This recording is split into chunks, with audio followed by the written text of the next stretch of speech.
Right now, that heartbeat bill is in committee. It is then expected to hit the Senate floor, where it will sail through both chambers as it did in lame duck.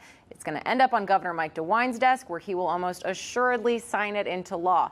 That is when the impending legal battle will begin. This is a very contentious bill that will be kicked up the courts, potentially costing Ohio taxpayers millions of dollars to fight it. When I entered medical school, I believed that the ability of abortion on demand was solely an issue of women's rights. Dr. Kathy Altman is no stranger to abortion. During her years of medical practice, she performed many. But then something changed. The fact that the baby was unwanted was no longer enough justification for me to kill it. The reality of what she was doing, coupled with her own experience, led to a tectonic shift in attitude. It wasn't until I had my first child that I regretted my own abortion. I wish there had been a heartbeat bill back then, or that it hadn't been so terribly easy to get an abortion. So she's setting out to do just that, pushing for a heartbeat bill that will make it nearly impossible for women to terminate unwanted pregnancies, no matter the circumstance. There's not an exception in the bill for rape or incest, because how a person is conceived should not deprive them of their rights. In these testimonies, they preach to the choir. The Republican supermajority will likely have no qualms or roadblocks when it comes to signing this bill into law, an all but certain victory. But down High Street, an amplified resistance is rising up and standing up for choice. Keep it going for Sam Ruddy, everybody. We keep passing anti-choice legislation that's bad for Ohioans, so it's nice to get together with like-minded people and celebrate our autonomy.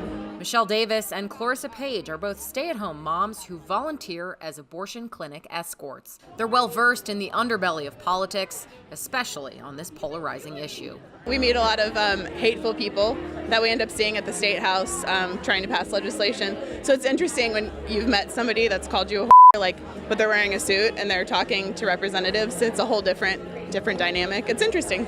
They're here on behalf of the organization Women Have Options. WHO is the beneficiary of Stand Up for Choice, a pro-choice comedy showcase that started 3 years ago as comedian Amber Falter's brainchild. I had no idea what I was doing. It was an absolute nightmare. I booked some comedians by myself. I hosted it to the best of my ability, which was really bad. But luckily, I got a lot of people out, and we raised about $550 that first night. It was a crappy little Tuesday, but it was phenomenal. That phenomenal Tuesday turned into a quarterly event showcasing women. I cut my own bangs for this show, right? Thank you. Can you tell? Ruth Bader Ginsburg is decomposing before our very eyes, and she is still dissenting with the best of them. While incubating a community with a common cause. I think my favorite thing about this show is how many people will come up to you afterwards and just saying, like, thank you. It was really nice to, I don't know, feel like they could identify with somebody, and just having these comedians speak up about their personal experiences as a woman or with trauma or any sort of pressures with abortion access or experiences with Planned Parenthoods.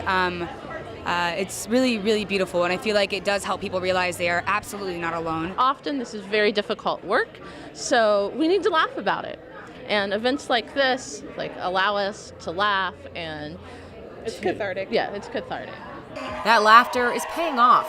Tuesday's show netted $1,400, bringing the grand total to more than $13,400 raised, all of which goes to local reproductive rights organizations. You are okay, you can have an abortion, you can go to these clinics for a million reasons, birth control, just parental help, anything. Falter's frontline fight is far from over, but she's doing her part in miking the movement. For Spectrum News, I'm Molly Martinez.